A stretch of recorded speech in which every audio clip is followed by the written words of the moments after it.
I'm Sarah Lacey. And I'm not chewing any ice. And welcome to another edition of Why Isn't This News?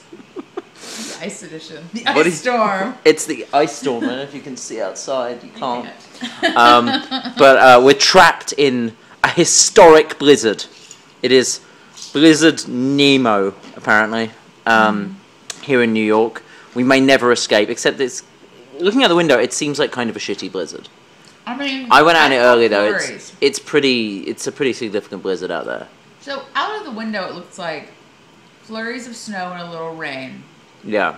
How is it so much different outside? It was like somebody was just spitting gravel in my face. It was really aggressively... Cold gravel, not warm gravel, like really cold gravel. White gravel. Wow. Hail. Like it was like hail, essentially, is what I'm describing. Do you need to take a month off and go to Hawaii? I might have to. I'm just gonna go away. No, I'm gonna man this one out. But yeah, it's pretty mean out there. But it's okay. But you've been hiding inside all day because you're working with baby. Mm-hmm. So what's been going on? No, I had a bunch of meetings, but they all canceled on me. Pussies. So it was like a snow day. Oh, that's nice. That's fun. So we thought we'd do a Why Isn't This News Snow edition. Yep.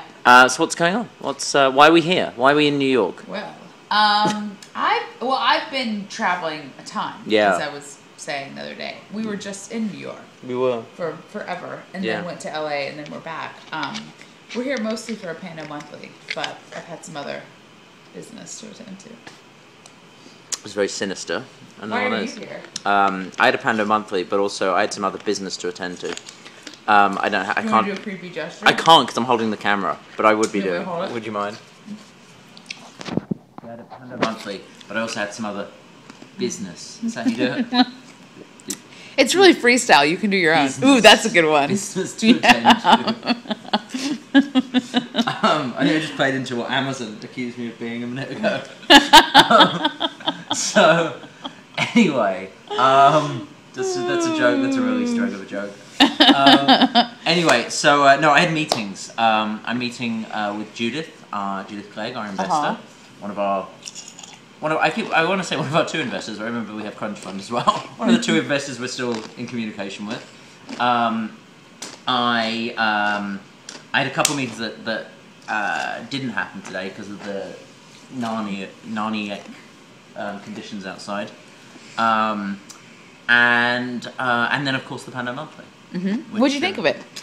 I thought it was shit, as usual. I think if you've got $1,000 to spare, there are 1,000 better things you can spend them on than no. I mean, what a ridiculous question to ask somebody when the camera pointed at them. It was fantastic. I had most Panda Monthlies. I go in with an expectation of how I'm going to, of what I already think about the entrepreneur, VC, whatever in question. Now, oftentimes, I'm not going to lie to you, the people you choose, I go in thinking they're going to be dicks. Or I already know they're dicks. Right. But I will say I'm consistently, in fact, almost always, pleasantly surprised. Now, maybe this is just you, or maybe I make everyone seem great. Maybe I judge people harshly. But either way, consistently, the people I think are going to be dicks actually come out just fine.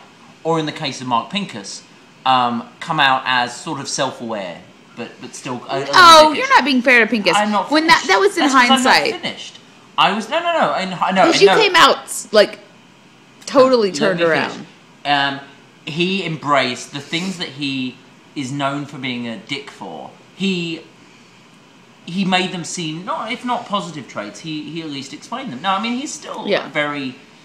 He isn't it's the Jeff Bezos thing where he said, we're a very. I like to think we're a friendly or an intense company, but if I had to choose one, I'd go with intense. Like I don't think Pincus has ever pretended he's a touchy-feely, cuddly, friendly boss. Mm-hmm. But he came out of it, at least, he came out of that better than I thought he would. After the fact, he claimed he hadn't said half the things he was caught on camera actually saying, which was a little dickish, but that is in hindsight. But anyway, but I didn't have any any impression of Josh Koppelman whatsoever. I don't think you did the last 3 people we've had. Who was the previous one? Chad, and Chad then Sophia, Dickerson. and then... yeah, you're right. Sophia and Chad, I had no opinion of either. But even then, I guess Chad definitely I had 0 opinion of, like, as in I had no impression of at all. Sophia, at least I think I had one from you. I was not surprised. I didn't expect her to be anything other than she was. But anyway, with Josh Koppelman, it was like a blank slate, like an empty plate approaching a buffet. Anything could happen. But what I did know about him was he's a VC. He does those holiday videos where he does Gangnam Style, and if I had to guess, I would have said he was probably going to be quite boring, because people who are boring often dress up in silly clothes and do viral videos. He was neither boring nor he was dressed up. He was dressed up, that is true. He did bring the jacket. He's very proud of having brought the jacket. Newly dry cleaned bag. I like the bag that it was in. It was very VC. You see, up until the moment he was on stage, I thought, I've got this one.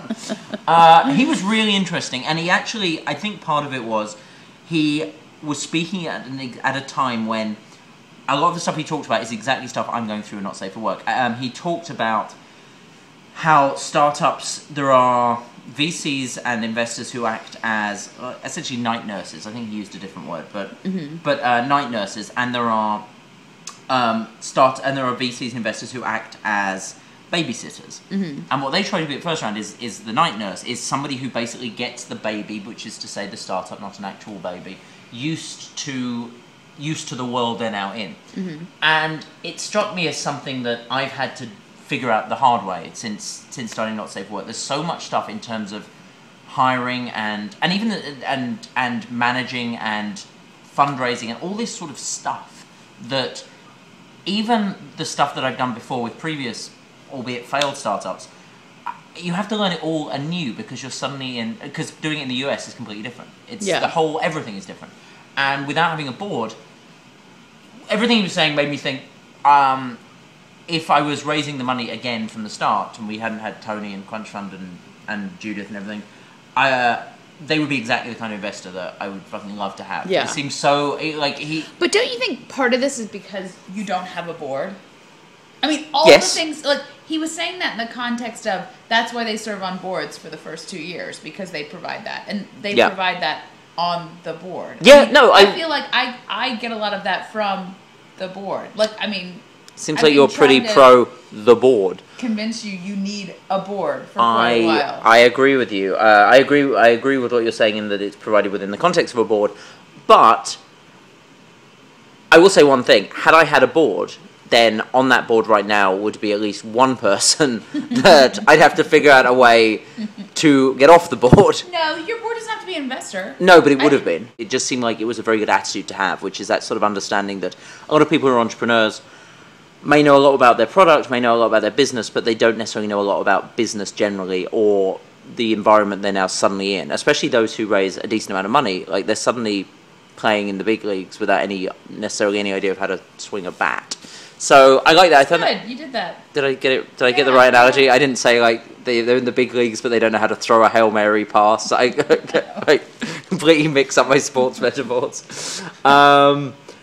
Anyway, now I've got sidetracked into not knowing anything about sports. The point being, I thought that was really interesting, and it sort of struck a chord with me.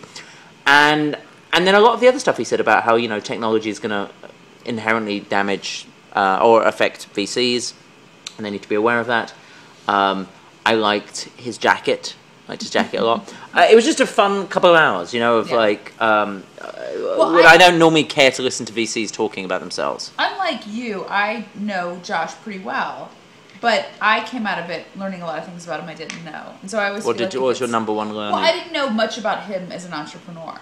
So, I thought all that stuff was really interesting. And I thought the thinking behind the dorm room fund was really interesting. Oh, yeah, I forgot about the dorm room fund. I thought it was interesting how, like, they get a lot of credit for these things they've done that people are really excited about, but I thought, like, the things that have failed was interesting. Yeah. Like, the exchange fund, like, that sounds like a really cool idea, but, like, in practice, it was a total mess. He had a great line, I can't remember what he was talking about, where he said, "Oh, no, it was a great business, except for customers who hated it." which was a fantastic description of almost everything I've ever done. It's a great idea, except insofar as it failed completely and no one liked it. Yeah, I like Josh a lot. I mean, I think he's not only sort of a nice guy who doesn't take himself too seriously, but every time, we've sat down and just, because he's an investor in us. Yeah. Every time we've sat down and just kind of talked about... so you have to do everything he says. That's the rules. Pando, he's just, which we've done like once or twice. I mean, none of our investors are particularly active. Yeah. But he just has really good insights, and he's a good listener, and he asks good questions, and, Yeah.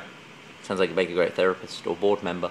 Yeah, I thought it was great. I thought... one of the team pointed out on Yammer that when there's a VC speaking at Pando, the questions get really specific. Yeah. So hypothetically, if you had a business that supplied goats with this kind of feed, something you'd be interested I mean, I know it's like basically it's question as pitch. It's very it's always entertaining. But the questions were good. No one cried this time, unlike with Etsy, which is a shame. I love it when they cry. But it was good. It was a good one. I enjoyed the bit before the event where he totally assumed I was a full-time Pando person, because it's the only things he's ever seen that I've ever done are things that I've written on Pando. Mm-hmm. And he was shocked to discover that I didn't actually work for Pando. Despite... you work, you just don't get paid. Well, that's true, I do work. It's barely work. I sometimes... I mean, you've written one post in like... Yeah, I was going to say, I contribute to Pando like Eric Eldon contributes to TechCrunch. It's like once every 6 months we pay you I put my shirt on and get to a keyboard. I get paid considerably less. But, I sleep well, so it's you a don't wash. vacation as much. I don't. So, speaking of investors... Oh, yes. You and I are both hustling for dollars of various kinds right now. Am I supposed to pick up that baton and run with it? Yes, we are, Sarah. I'm glad you asked. Well, we were talking we're certainly this morning about whether... And both of us are in sort of like different financial positions. Yeah. But whether or not... Sarah has millions of dollars and I don't. whether or not is a better use of the CEO's time right now for both of our companies to be spending money trying to fundraise or get revenue. Yeah. And we're definitely taking a revenue first approach. That would be what I'd say if I was doing a slideshow on it. Partly because we have some very good ideas and also features we're about to roll out that will directly affect revenue and will hopefully, all being well, bring in sufficient revenue that I'm not saying we don't need to raise money at any point, but it will certainly lessen the urgency on that. So we have these very obvious revenue opportunities that shouldn't take that long to roll out, and so I'm definitely focused on revenue. The other part of it is I have absolutely no idea how we would raise more money. We don't have any. We have 3 investors. That is a good reason not to. We have 3 investors because the first way, like at this stage, the only real way to start that conversation would be to go to existing investors. Well, Crunch Fund. Well, let's start in reverse. So we've already taken a shit ton of money from downtown, from Vegas Tech Fund. So I don't know if there'd be more available. I mean, they've got to build a grocery store. That's going to take a lot of their money. But also, I mean, they've put in a lot. There's no reason why they would put in any more. Judith Clegg, who's our other investors, has said that she's very interested in putting in more, but she's an individual investor, so there's only a certain amount that you can raise from an individual who isn't Mark Andreessen. And then then there's Crunch Fund, who obviously I'm never taking any more money from. So there isn't an obvious path what we do to raise money. We'd have to, I don't know, Kickstarter. Well, we talked about strategics. But there are various things. There are strategic investors. I'm not saying it's a hopeless cause, but I'm saying that definitely makes more sense for me to be focused on revenue, because even if there was an investment path at this point, it would be a long one that I would need to have that revenue stuff on stream anyway. So, and you'd probably have to show milestones or something like that, and so... Yes. I don't know what those milestones have to be. We'd have to create them. Probably revenue. Right. Couldn't just make up like vanity metrics. Oh, you could. The most. It's been done. We're doing some stuff around print, and we were talking about it would be funny to to launch a magazine that which had the tagline "America's best-selling fortnightly magazine," on the basis that no other magazine in America uses the word fortnightly. So we would immediately be the best-selling fortnightly magazine. But I thought that might be slightly... I think Fortune does. Does it really? Yeah. It uses the word fortnightly? Did when I was writing for magazines. Yeah, we may still do it. We may still beat Fortune. I don't know many people who read Fortune anymore. We'll certainly beat Business Week magazine. We sell more copies... I mean, not Business Week, Newsweek, sorry. Business Week we don't. It's like, not at all. No, I think Business Week's doing fine. Newsweek. Although I'm sure if Tina Brown were to buy Business Week, it would be fucked. Yeah, so we'll see. So we'll see what's happening there. I mean, I again focusing on revenue, but we will see on the investment thing. But you guys are taking a different approach. Not totally. You're burning all of your revenues. I'm focusing way more on revenue than anything else. But you are more actively seeking talking about doing a round. I think we're being more responsive to what's out there. Yeah. I mean, I think that it's, if there's one thing that we have about 13, 14 more months of runway, if our forecast is true. And part of that's because I'm focusing way more on revenue, obviously. Yeah. But, so for a startup, like, that's actually pretty good, considering we're still, going off our seed round. But definitely, I've seen over and over again that it's just a human nature thing. It's not that investors are dicks, but it's like you're just going to have a better time raising money when you don't need money versus when you do. And it's like, and if something goes wrong in our forecast, it'll be in the fourth quarter. Right. And that's like probably the time a lot of startups are going to be running out of money. So we're just looking at our options. Yeah.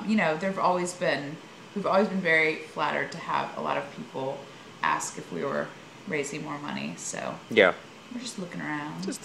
See what's on the market. You're like a celebrity who's just recently single and is walking around going, "I'm in no hurry to get back into another relationship, but I'm seeing what's out there. I'm just having fun. I'm just thinking about me."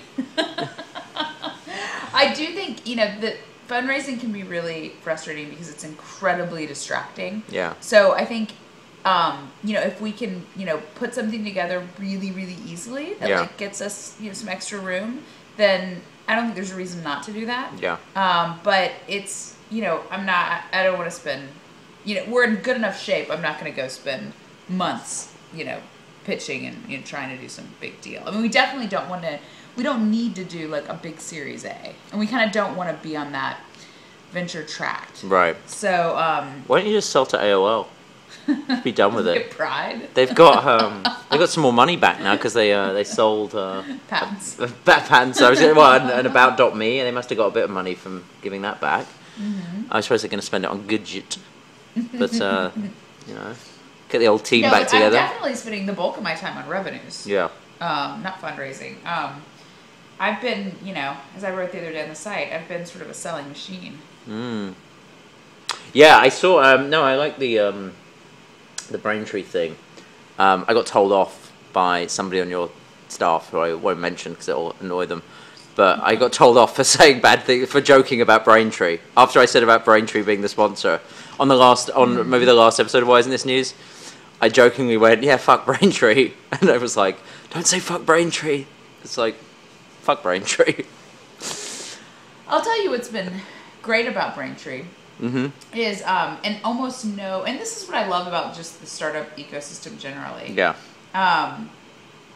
They were really generous in like sharing all of their metrics with us on how the stuff on our site did compared to other similar sites. How did it do? Did it do well? Very well. I don't know if they want me to share it publicly, but they. No, but you can say, you don't need to say the numbers, but you can say it did. It shocked us how well it did. Wow. I mean, like we've been going around it's a good trumpeting why you should. Yeah. Why, we're a great site to be on, but like, I mean, I'll put it this way, like they were like, everyone who's seen the numbers is like, clearly you need to raise your prices. Yeah. And clearly me saying fuck Braintree doesn't affect anybody's opinion of Braintree. I mean, we're not going to do that immediately. I'd like to, have a couple more months and like see if, this is something that works for all of our sponsors. Yeah. But, I mean, our whole premise was that, you're better off being on a very high quality, influence-based site and not, paying by page views or CPMs or, anything like that. Yeah. And, it's very good of you not to mention any rival sites by name. I think you're a better person. Well, no, but it's not. My point is, it's. No, I'm saying it's good that you're not doing that. I'd be doing it. You're worried now that I'm going to. I can see it. It's written over your face. No, I just told them. I'm not going to publicize it. Yeah. I mean, I've they've allowed me to share it with other people we've been talking to. Yeah. But it's great because it's like once you have numbers that are that dramatic. Yeah. Like, I wouldn't say it's easy to sell, but like. Yeah. It's there's people who our prices are still low enough. It's like there are people who will try it out. Yeah. So, I'm glad it's working, and I should be clear. Don't fuck Braintree. They're nice. I'm sure they're very nice. But it was cool of him to do. I have enough companies I actually dislike without just making them up to fuck with the ad team. But he was like, he's like, look, my marketing team will like not be happy because like they're negotiating with us for more stuff. And he's like, but the reason that we did well as a startup was because our customers were really open about liking using our platform, and so it was a classy thing to do. I'm wondering how much of the money they paid you is money they got from me for the amount I use Hotel Tonight. I think at least or like Ubers that I take. I mean, there's got to be for me zero. it's probably a balance. I bought stuff from Fab, which they power Fab. Yeah, there's probably it's a circle of life. Yeah. But I actually loved the series that they underwrote, The Art of Starting Up. It was really popular with readers. And it was it's kind of what we wanted out of an editorial calendar. It gave us an excuse to do some Q&As with people like Steve Blank and Eric Ries that were really interesting and, dig more into, different. Who's Steve Blank? He did the Steps to the Epiphany book, and he was actually the guy who sort of initially inspired Eric Ries. Got it. And you didn't read that Q&A? It was good. No, I read the Eric Ries one. I didn't read Steve Blank. It was good. You should read it. I will. Steve Blank feels like he's an optimist. He thinks he can change big companies and the government and everything. Steve Blank is like you're saying to somebody, it could be any Steve. Let's just say Steve Blank, and then going into a sort of a thing about Steves generally. Mm-hmm. I think I'd change my name if I was called Steve Blank. I call myself Blank Steve instead. I did not read that, but I will. Where is this going? It's not going anywhere. But I liked it. We've got we're actually continuing that one for another month. And, good with Braintree. Mm-hmm. How many people watching this video do you think will think that we've been paid extra to talk about Braintree on this video? Talking about revenue. And then we're doing an e-commerce one, which I'm really excited. Do you have a sponsor already? We do. Are you able to say who it is? Or is it a secret? It's NetSuite. Oh, I know NetSuite. Who builds a lot of back-end systems that power e-commerce companies. Oh, it makes perfect sense. So. Makes perfect sense. So it's been good. Good. When does that start? Monday. Will there be any Steve Blank in there? I don't think so. Okay. But I've enjoyed the content. The staff has been really excited about the content. We shot a CEO supper club around e-commerce in New York, and we had Doug Mack from One Kings Lane, Ben Lehrer from Jack Threads and Thrillist.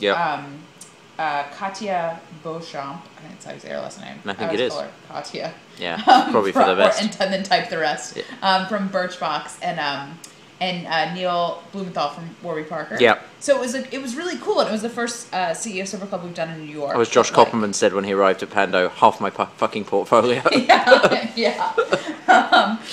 But it was. Yeah, you didn't invite him. I did. Oh, you did. He got stuck in his spam filter. Oh, that's right.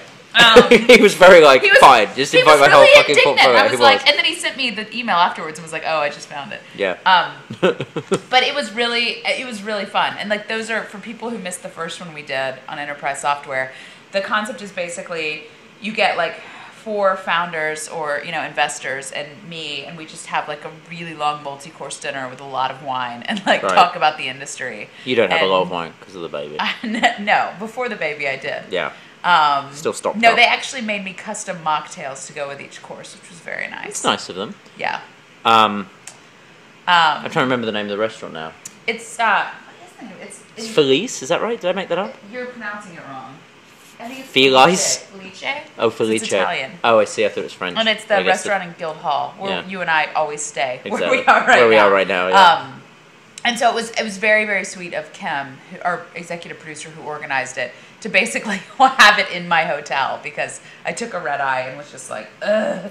Kim also emailed me because I was arriving late, and Kim also emailed me and said, "What time are you getting in? We'll have dinner waiting for you." And I was getting in too late for the restaurant, but I walked into my room and there was literally dinner waiting for me sitting on the table that had clearly been delivered like a minute earlier. It was like, wow, she really meant it. Like, that's super organized. It was pretty delicious too. Yeah, our dinner was really. I mean, I think we're eating there tonight because we can't. Yeah, because we can't because of the snowpocalypse, snowmageddon. But you know, I mean, that's what's so much fun about the way that we're doing sponsored content. I mean, you know, none of the sponsors see anything. We didn't mention Braintree once in any of the content that we did.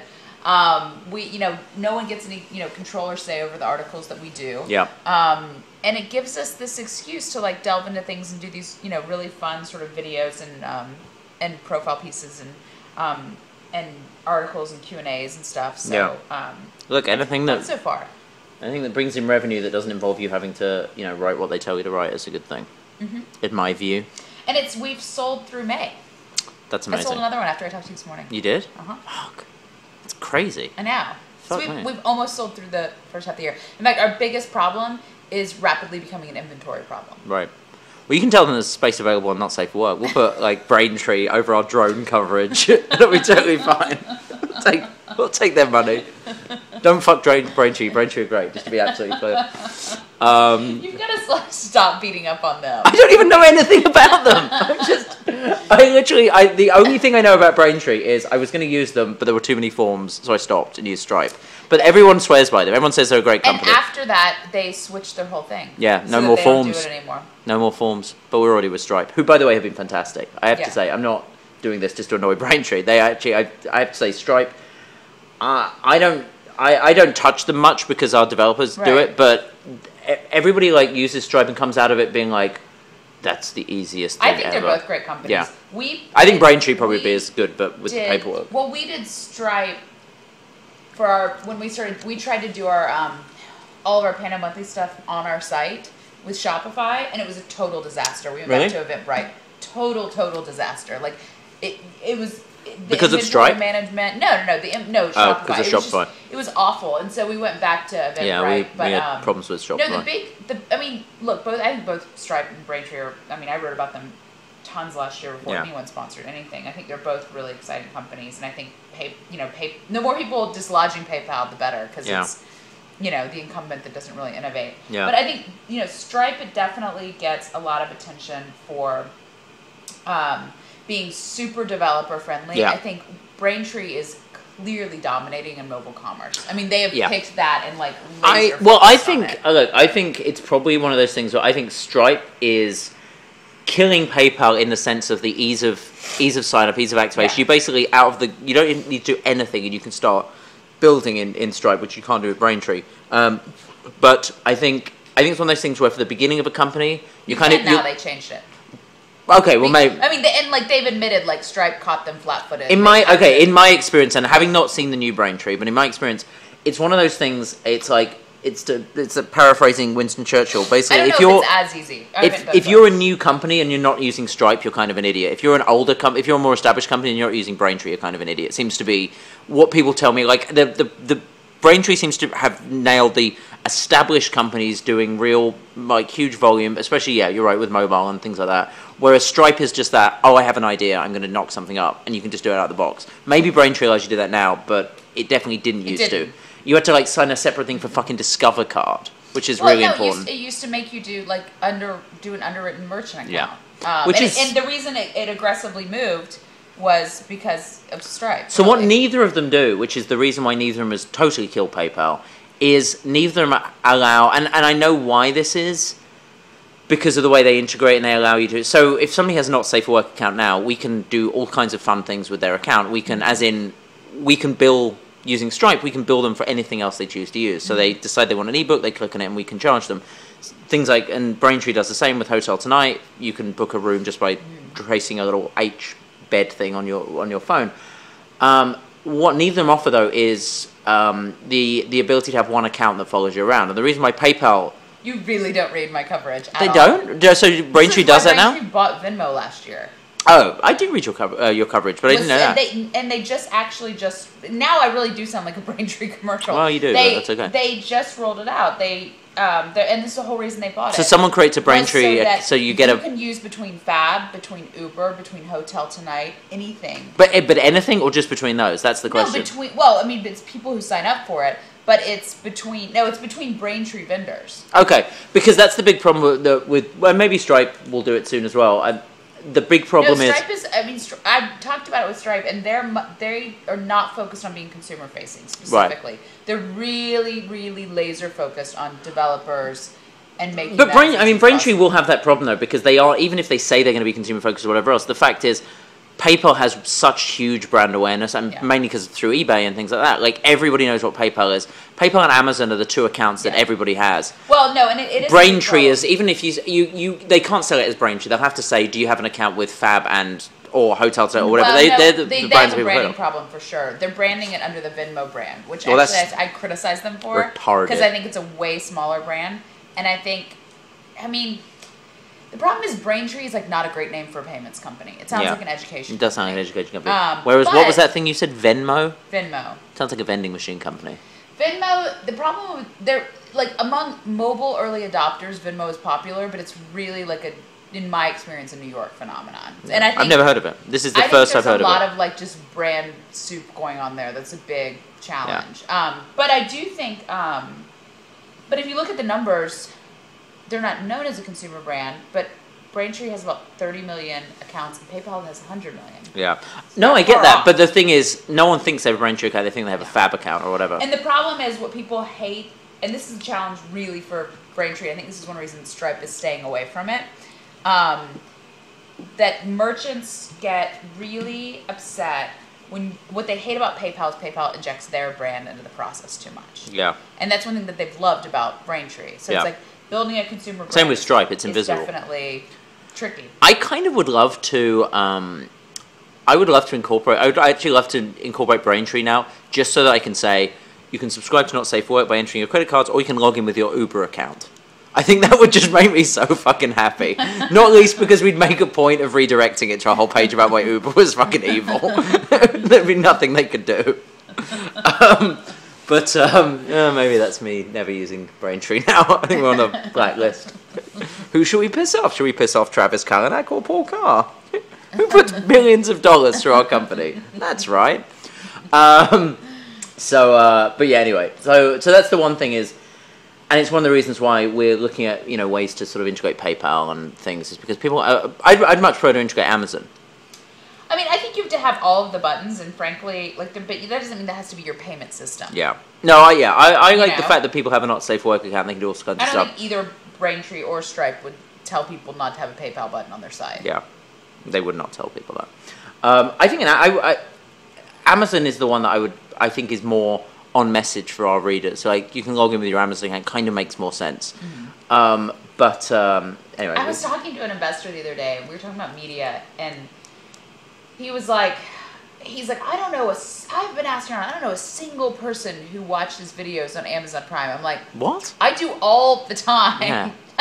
All the time. That's weird. I do all the time. And he's like, how? And I was like, I have 2 internet TVs. They have an Amazon button on it. Yeah. I push it. I definitely don't use it as much as I don't use it as much as Netflix, but I definitely, and they have a lot of stuff that isn't anywhere else. I watched the whole first 2 series of the Poirot adaptation, the UK one. The only place, it's fucking great. It's really? Yeah, it's really great. I might watch it. I know you will. You see, they basically now. So it's David Suchet and Hugh Fraser that play Poirot and Hastings, and they started making them in the 90s. I think the first one they made was 89, and they've now made the entire Poirot canon, and they've just finished making Curtain, which is the very last one. Yeah.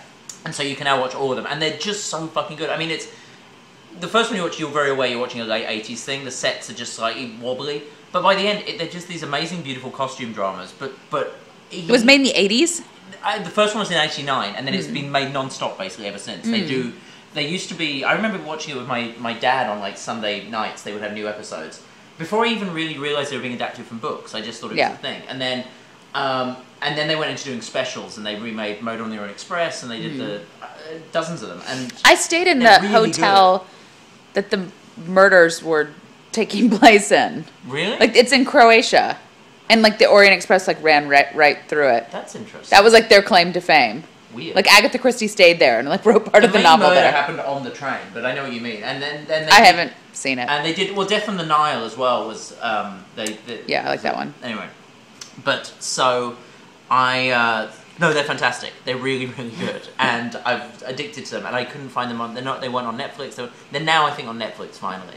But they weren't on any of that, and they were on Amazon Prime. Yeah, I mean, I usually still will go to Netflix first. Yeah. But we were watching all our heist movies on Amazon a few weeks ago. We were. Are we that unique? Like, I didn't think that was an edge case of people. No. Yeah, Amazon Prime exists solely so that we can watch heist movies. It's a really bad business model. Jeff Bezos said he will go for friendly and intense and allowing Paul and Sarah to watch heist movies, but if he had to pick one, heist movies all the way, because he saw what happened to Braintree when they did absolutely nothing wrong. He doesn't want to risk pissing me off. Netflix, though, I would like to talk about House of Cards, because I'm the only person in the world who's talking about House of Cards this week. No, you're not. That was a joke. I was like, ironic. Jesus Christ. I was being ironic because you see, everybody is talking about it. But I don't want to talk about how good it is. I don't want to talk about binge watching or any of that shit. I want to talk about how... Have you seen it? Yes, all of them. Oh my God. Oh yeah. I haven't watched any. No, well, you can't. I've been obsessively selling and traveling. It's binary. You've either watched none of them or all of them. You cannot not watch all of them. Mm-hmm. No. Shall I tell you the dorkiest time I've watched these videos? This is not cool at all, and you're gonna. But I will explain. I have 1 hour off a day when I'm not working. Or not. You don't sleep. And I don't sleep. No. It's like no bathroom breaks, sleep, no eating. Eating, bathroom breaks, shower. But apart from that, your showers are about 4 fucking hours. That's true. I like a shower. But anyway, the point is. And I should explain. I know that because I'm usually waiting for you at breakfast, not because I'm. Not because we're married. Yeah. Just to be clear. It's a little weird. That is a little weird. Do I snore? Anyway, so. But I realised recently, especially when in the winter in Vegas, I was getting no fucking exercise. I wasn't leaving the house. I wasn't doing anything apart from working. And so I bought this. It's like a stationary bike. But it's a bike, even though in the Ogden there's an entire gym. I don't like gyms. I hate sitting. Do you with realize other people. that is also just those machines? Yeah. In a room, a couple floors away from you. It's the exact same setup. I understand what a gym is. I don't like going to the gym. I don't like, hey everyone, here I am going to the gym. It's not going to the gym. It's a room in the same apartment building you live in that has machines. I don't know how much time you've spent talking to some of the people who live in the Ogden. No one has ever been in there when I've gone in there. Well, everyone in the Ogden just drinks. They don't work out. Then I need to coincide it with times when you're there, except then that won't actually be just me. But the point is... I won't talk to you. Just before you go there. But, anyway, the point is, I just don't... And also, honestly, it's not about... Like, if I had... I'm just saying it's a waste of money. I don't disagree. You could have given that money to charity. Oh, fuck you. Fuck you. But you could have. Yeah, I could have done. Look, there's like pretty snow flurries outside. There are people... Yes. There are people dying in Africa because I have a fucking exercise bike. You're right. No, sorry, Charity Water. Just saying, if you're going to piss away a bunch of money... Anyway, point being, I bought this bike because the other problem was I wasn't taking any time going, right, I'm going to stop working now and I'm going to leave this office and go. Mm-hmm. So I bought this fucking bike. So you bought something to stay in the office? Shut up. Bought this fucking bike. But it's an hour of dead time. And I thought, well, maybe I'll be able to get work done. And because it's got kind of a little shelf on it and I put my laptop on, but you can't. You just... No, that's not working out. If it's not intense enough that you can still type, exactly, you're not doing enough. Exactly. So very quickly became obvious that I couldn't do that. But what I could do is have a television thing on, and I could catch up with watching stuff that people keep fucking talking about. So I watched, over the course of the last week or so, I've watched the whole of House of Cards. And it's really fucking good. Mm-hmm. But that's not the point. The point is, I love that... Oh, no, I'll never hear my important point. I love the fact that Netflix has committed $100 million to making really good TV shows. Like, I like the fact that they've decided, that they've realised that for all of the money they can make, or all the money they can spend licensing, you know, everything from Disney and Star and all this shit, there is a really good model in making really good television programs. And I love that they haven't chosen to make a fucking Dane Cook comedy or a fucking any sort of by the numbers gross out Jackass type fucking thing. They've actually gone, you know what, we've done the algorithms and people really like high quality political intrigue and Kevin Spacey. I know. And they remade this British show called, which was also House of Cards, written by Michael Dobbs, that I watched when I was a kid as well, and was really fucking good. And they've remade it, completely updated it. They haven't ruined it. It's legit from beginning to end. They realise that everyone binge watches these things anyway, so they just put all of them up online. And it's like, I really want them to succeed for two reasons. One, because that kind of risk should be rewarded. That kind of like, fuck it, let's do this. And Amazon keep talking about being a film studio, and they produced shit. So I really like that they said they were going to do it, and they actually did it. And it looks just as good as any... I mean, David Fincher directed it. I mean, it's fucking great. I also love the fact that they're proving that, or they're trying to prove a subscription model online. I love the fact that they're saying that the entire thing is predicated around the idea that if you make something really good, they only have to basically increase their number of subscribers by 10%, and those people stick around for 2 years, and they'll pay it back, so it works. They're figuring that making high-quality content you can only see on Netflix is a great way to... that people will put in their credit card details and subscribe to a thing. And that's... I'm really excited about this future where companies are increasingly saying, you know what, fuck it, we're going to charge people money, they're going to pay us every month, and we're going to give them really good content, and we're not going to try and sell fucking belly fat ads or like be... And there's a lot that's interesting around what they're doing, because they are doing this sort of weird televisual equivalent of SEO, which is they are tracking obsessively now how people watch. The second season might be a sack of shit, because they're tracking obsessively how people watch it, where they pause, where they rewind, what they watch again, you know, all that, you know, where people interest fades. They can do all that because you're logged in, and they're going to probably use that data to make the second season. But the fact they had the confidence to make the entire first season without any of that information makes me really excited for the possibility of subscription-based, really fucking good, well-made. How is that any different in terms of the things that you're saying from HBO? It's not in particular, but the difference is it's online. The difference is we're told old media is dead. Yeah. We're told that all of that model that is the old media, the old thing, and the future is fucking YouTube videos and... No, I mean, I think that the problem people have with... No, I think what I like about it is that it's propping up set-top boxes and bullshit all and this isn't. Stations. Right.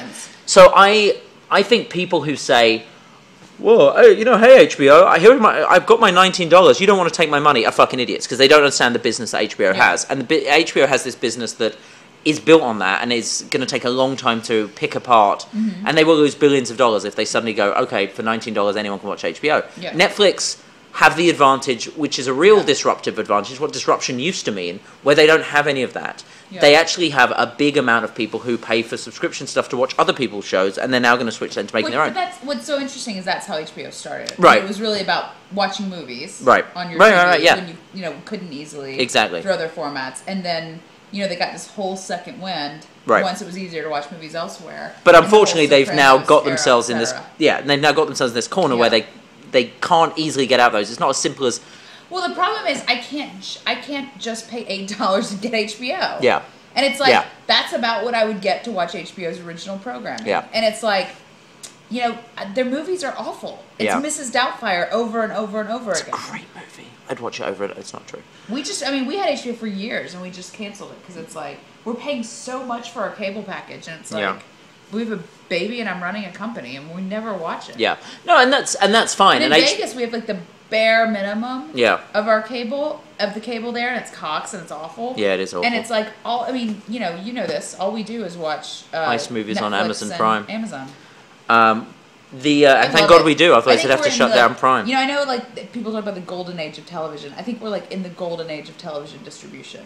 Yeah. I mean, you can almost, not quite, but you can almost think of anything you want to watch, and if you have particularly an internet-enabled TV that has like all of the different services on it, one of them has it. So I think we're in a golden age of television in the sense that we are in an exact moment of television distribution. But I think we're in a golden age of television distribution and a golden age of television in that we have a window where people still have the budget and the mass audience on broadcast to justify spending shit tons of money making really beautiful TV programs designed for broadcast, but you can watch them and everything else that's ever been made in the history of time now.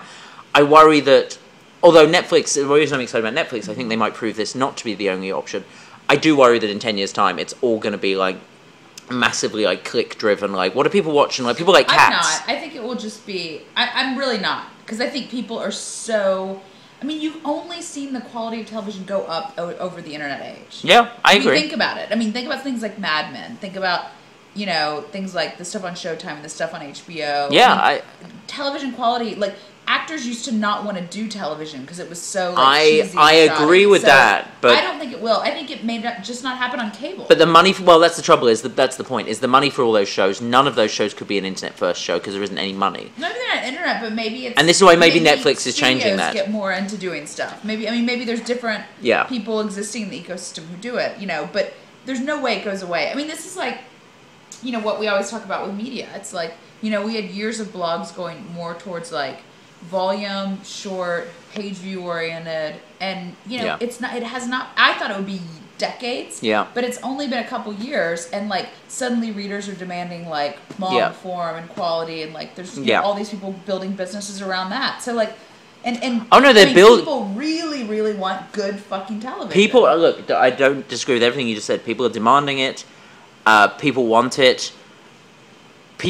Companies are trying to make it. What we haven't yet proven is that the people who are demanding it are willing to pay the companies that are making it. But if it's set up right, they absolutely will. Well, this is what I think. Which is why I think House of Cards is fascinating, because I think it's the first example of that where it's proven. Because all the others will rely on 100%, even Mad Men, all of them.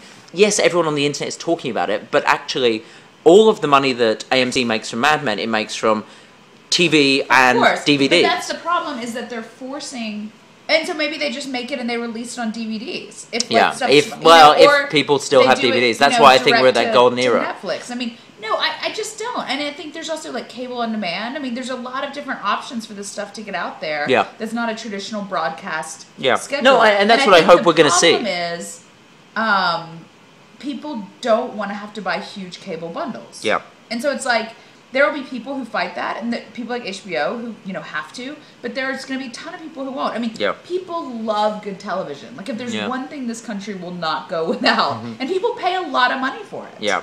No, unlike media. I don't disagree, and I think that's the gamble Netflix is making, which is like enough people want to be part of the House of Cards conversation for whatever way their marketing people, I'm sure, are framing it, that they will sign up to Netflix, and why the fuck not? And by the way, for that money, they get all of this other stuff. It's the cable. Weirdly, it's the cable model. But it's also that it's that's what I was saying. But it's much cheaper. But I think the cheapness of it and the flexibility of it is what's so important. Yeah. The problem. I was talking to someone about this earlier this week.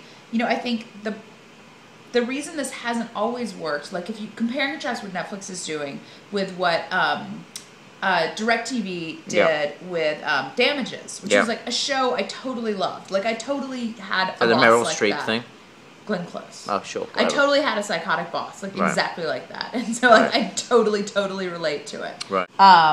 So I loved Damages, and it was one of my favorite sort of basic cable shows. Yeah. And they did this deal so that they would only be on DirecTV, and you had to get DirecTV, and like you couldn't see it any other way, and it was like super restrictive. Yeah. And like, I'm not gonna rip out my cable to put in DirecTV for Damages. That's weird. You have to be aware of like the friction point and what it is.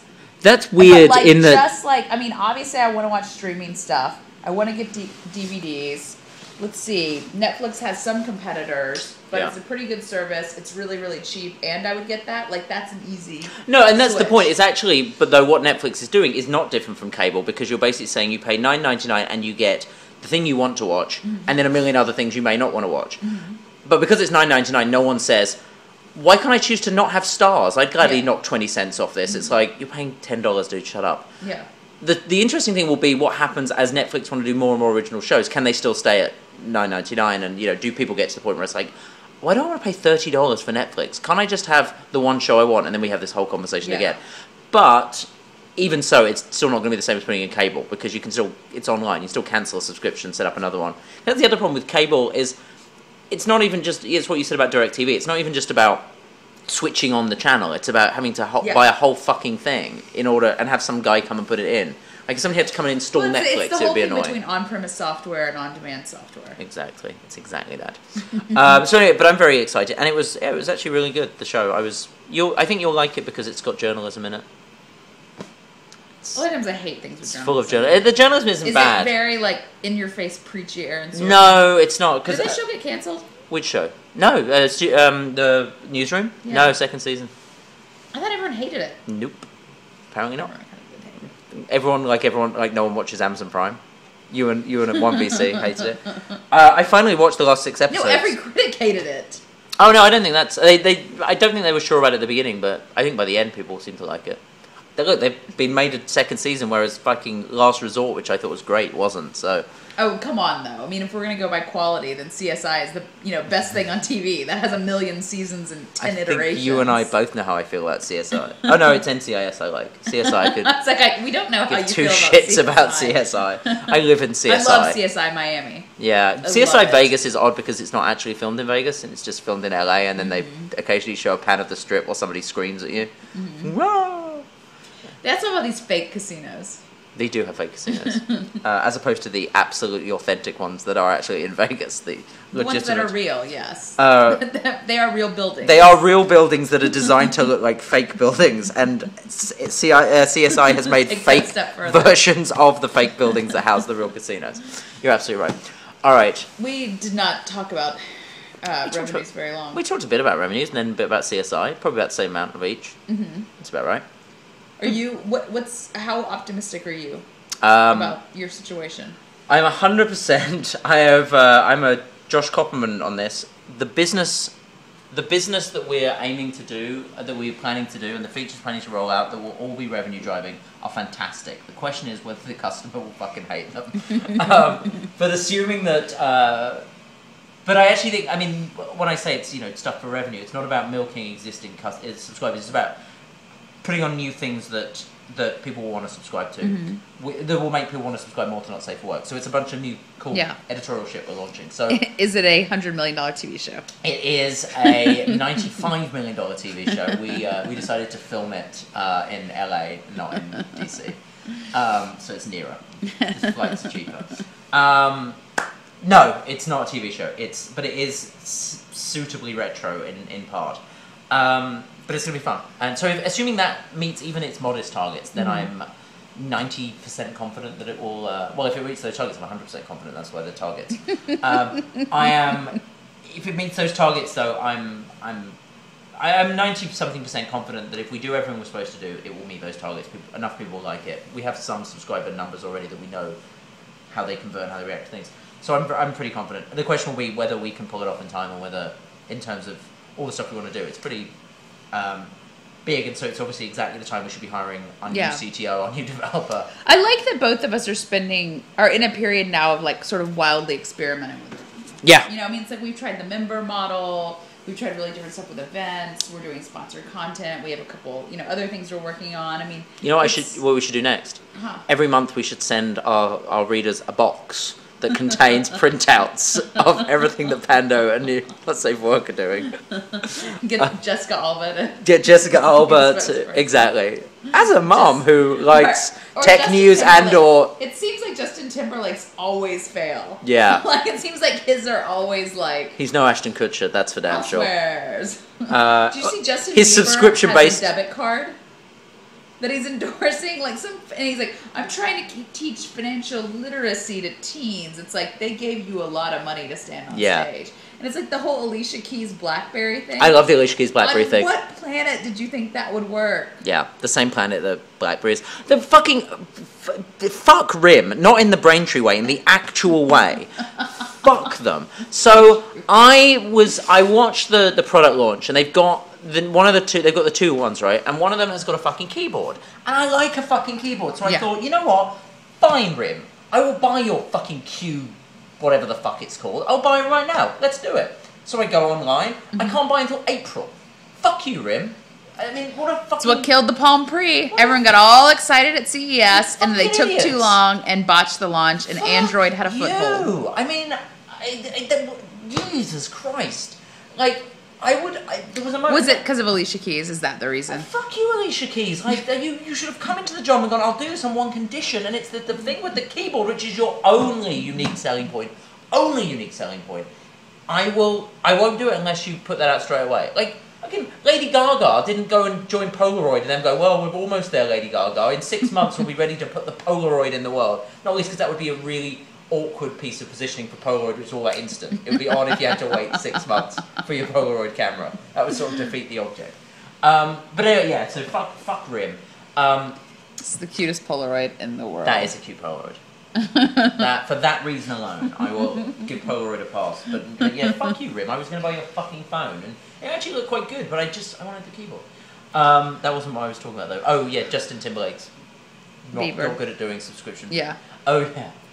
Yeah, I mean, obviously, it's all... Alicia Keys, I mean, it's there, it's done! You just... I mean, come on! I think this is as good as... Alicia touchscreen. Oh, but if you want Alicia Keys, you have to wait 6 more months. Alicia Keys in 6 months. It's Alicia. Yeah, it's Alicia we prefer if you didn't have keys. Fuck you.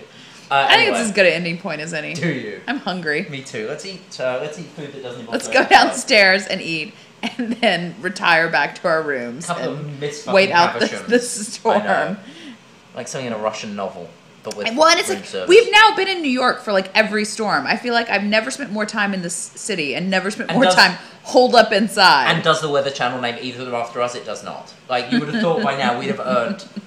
I don't know who fucking Nemo is.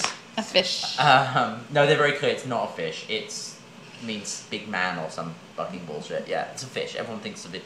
Well, there's no one who doesn't think of a fish. There's no... Exactly. It's, yeah. Anyway, join us... At some point in the future. Unless you're RIM, in which case, anytime you're ready, take your fucking time. But if you're not, join us next week on Why Isn't This News? Bye.